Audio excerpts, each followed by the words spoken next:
Hello, I'm Dr. Pete Dawson, and I'm here to encourage support for one of the most needed and best organized efforts to serve the less fortunate neighbors that we have here in Western North Carolina. And it's an area where help is needed very badly. Good dental care is an intensely personal health service. And through an exceptional synergy fostered by the Rotary Club and volunteers from Western North Carolina, many of our less fortunate neighbors who are in serious need of dental treatment now have access to quality dental care. Top dentists from around the state have stepped up to volunteer a broad spectrum of services in a completely equipped clinic, managed by an outstanding staff and in a warm, very caring, cheerful atmosphere. I just wish everyone could see the joyful effect of having a comfortable mouth and a pretty smile on patients who have lived too long with the pain and embarrassment of bad teeth, or ugly teeth, or abscess teeth. It's truly heartwarming to see the level of quality care being offered and the dramatic effect of lives being changed. The community has stepped up with exceptional support.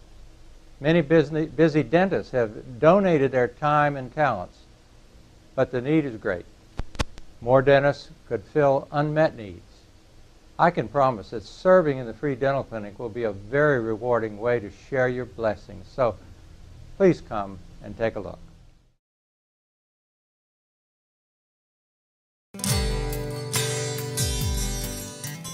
You can't chew, can't talk properly like you used to, can't even sing the way you used to. You cannot smile and you cannot engage anyone. I had a lady who had been to 3 hospitals and was not helped, and no oral surgeon or dentist would see her because of economics. She couldn't afford it. Her mouth was swelled, I would say out about 2 to 2.5 inches, and her jaw was locked shut. They come in and they're just, pain is just etched on their faces. And how hard it is on children today in school to be bullied. Think about when their teeth are bad.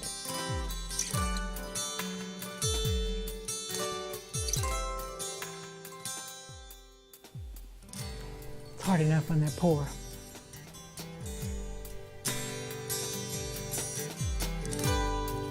We have a completely preventable situation, economically preventable, and it has escalated into an economically unaffordable situation. People's circumstances aren't always their fault, and we can't sit in judgment of where they find themselves.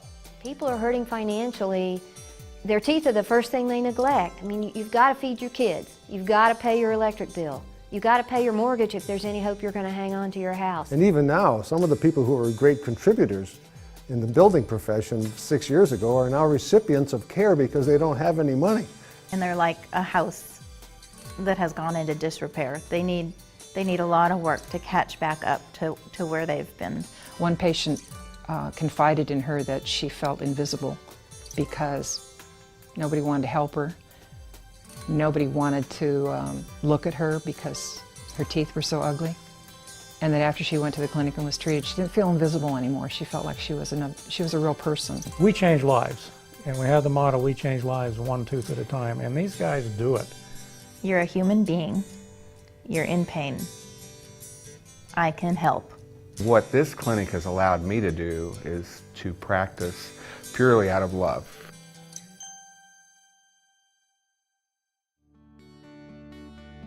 It all started in the spring of 2003 in the outreach committee of the Church of the Good Shepherd here in Cashiers. And we were looking for a way to help Hispanic workers who were pouring into the area at the time. A medical van showed up in Cashiers to offer medical and dental care. And in 2 days, they saw all the people who were there for medical reasons and saw a dozen or so that were there for dental care and left 150, 200 people standing in the rain when the van pulled away. And I remember at the end of that, there was one woman who had come 3 nights in a row with her children, really wanted her children to be seen, and was so upset that she walked away crying because none of the nights was she able to get her children near to the dentist. After that first weekend in 2003, there was a core group of people who put their heads together and said, we need to figure out how to meet this desperate need for dentistry in this area. That led to an effort really spearheaded by Susan and Tom Smith, who is our founding dentist. And she and David Beam, the preacher at the Methodist Church, came to me and said, what do we need to do? So I said, you need a physical plant, and you need chairs and a working environment that's pleasant and efficient to do dentistry in. She bought into the commitment that a freestanding dental clinic could be created, and then she was the prime motivator to get Dr. Tom Smith to go out and find equipment. He collected enough to furnish an office pretty well and told Susan and the others that you find a permanent home for this and I'll come use this equipment there. And it was at about that time that a dental office opened up for sale. It was local dentist John Gallagher who decided to retire and sell his practice. And during the clinic time in 2003, my mother had died. And she'd been pouring herself heart and soul into this project for, I think, close to 18 months at that point. Her mother died and left her an inheritance. And I talked to David Beam about it. I talked to God about it. And I said, is this really what I'm supposed to do with this money? And Susan used her inheritance money from her mother's death and purchased that facility.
The definition of a professional is someone who has a higher standard of learning and is licensed by society, but agrees that he will do for society what is in the best interest of the person he serves, the patient, rather than his own best interest.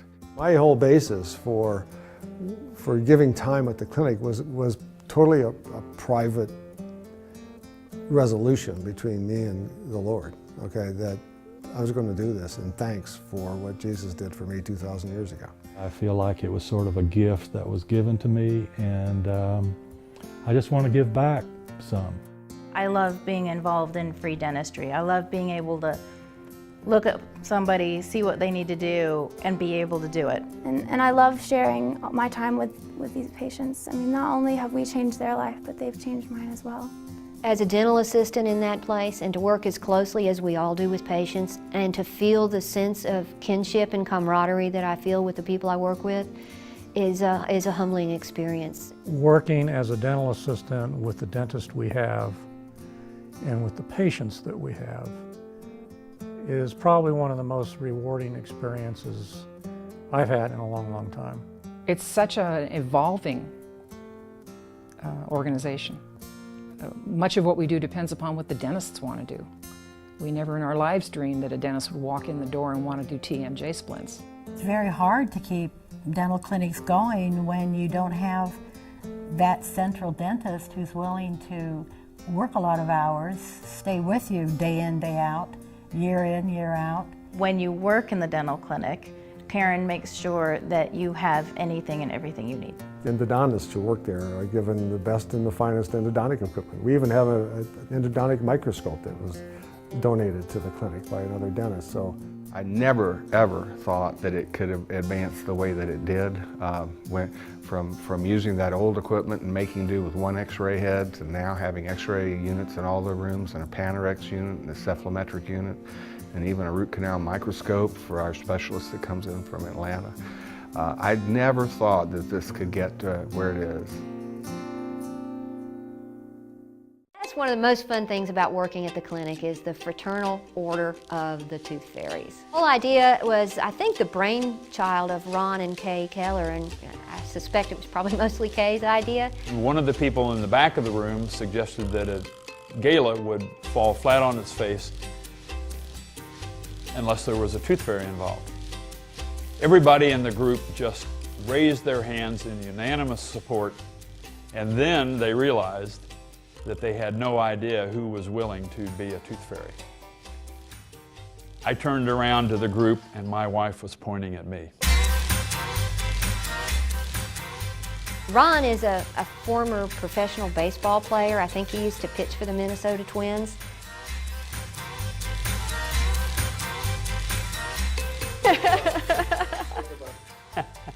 My name's Edward Morse. I'm a researcher. Whatever reason, ended up coming in contact with a fellow by the name of Ron Keller, who I met coming into the Country Club of Sapphire Valley one day, and he had a pink tutu on.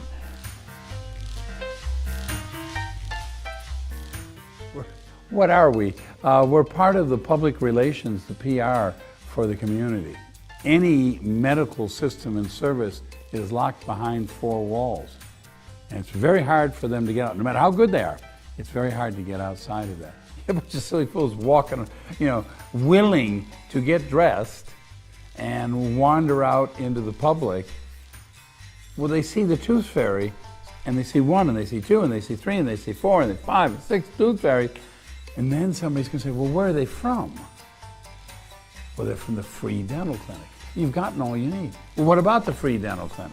Well, the free dental clinics were so, now there's enough people. This is where you go and you can have people who really care take care of your teeth. I was first approached by our principal at the time because the Free Dental Clinic and Rotary had asked us if we would be interested in providing this service. And when they presented it to us, it was a win all the way around situation. It was almost no involvement on our part. It required minutes a week, and the payoff was just huge. I was in the Rotary Club at the time, and I came up with a concept of why don't we run a children's dental program in our 2 local schools here. Robbie was able to work with us, develop a template very similar to what Cashiers Rotary did. It was attractive to the Highlands Rotary, and now the Highlands School, K through 5, now has, and for the last year and a half, has a fluoridation program. After 3 going on to 4 years, I think we're instilling a fair amount of good dental practices with the kids. And we want to continue that. And we're collecting a lot of data, and this year's results so far has been the best of the years that we've collected. The thought is if we can get them early enough, get the intervention going, then we won't have these people coming in their 20s and 30s expecting to lose all their teeth. They call it their third set, their baby teeth, their adult teeth, and their dentures. And anyone that can write a grant that can help them fund a program like this in their town, I couldn't tell you how big the payoff is.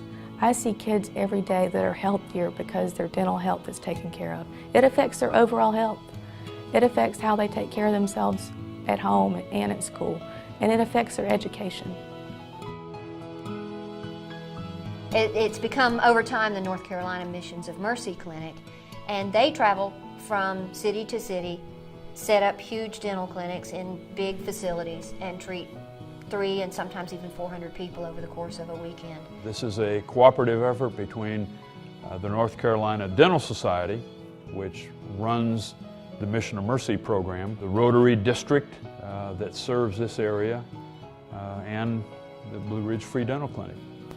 NC-MOM will furnish the equipment as it does for many of its free dental clinic events.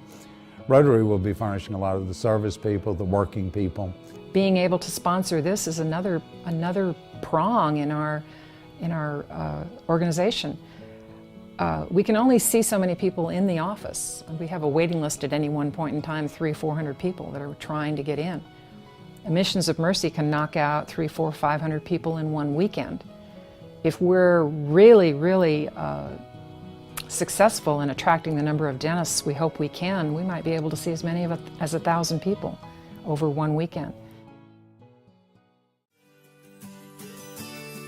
Dear Dr. McDonald, I'm glad you helped me. Love. Dear Dr. McDonald, thank you for fixing my teeth. Love. Dear Doctor, and my teeth feel good now.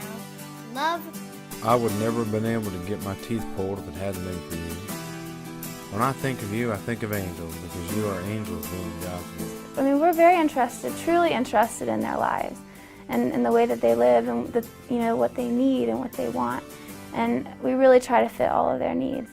We do have a crisis in this area, I think. It's a cultural crisis, it's a medical crisis, it's a dental crisis, it's a fiscal crisis. Everybody's got a fiscal crisis. Very good to be involved when you can see exactly where everything goes.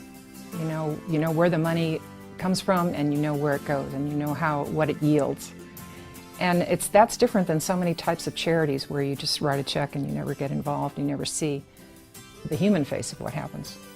There's just an awful lot of effort put in by the executive board, by the executive directors, and so forth. And we've been fortunate, and I think there is some divine providence in that. Birds of a feather flock together, but grace helps. It wasn't just dentists who got this started, it was lay people. And it always amazed me that they were observant enough to see the need and then follow through with it. I would also like to say that this is a God thing, because I was never allowed to rest. Still church supported, church sponsored. Churches hold dental Sundays for us. God runs through our clinic, and we have a lot of God moments in our clinic. It's exciting to see our little clinic grow to the point to be able to help these people so that they can grow. To go into Ingalls or to another store and have somebody all of a sudden throw their arms around you and say, Dr. Smith. And I used to be scared, but I'm not scared anymore. That's a good thing. And if it wasn't for this clinic, I couldn't give a smile. From October to December, I had no smile. And they gave me my smile back. And now I give my smile to everybody again. I just feel like that being out in the public now, when people look at me, they're not laughing at me. I can't think of too many other things that you could write a check for that you would ever feel better about. Ever feel better about. And the payoff is tremendous.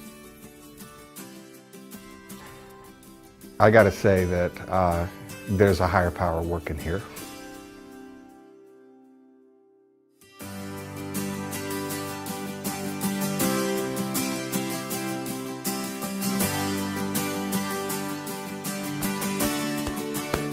Thank you for going. Dear.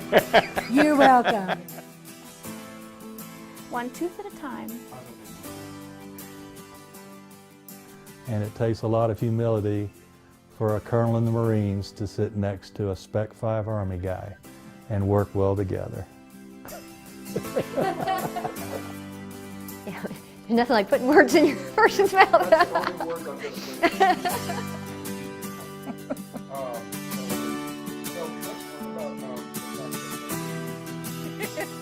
Wait a minute.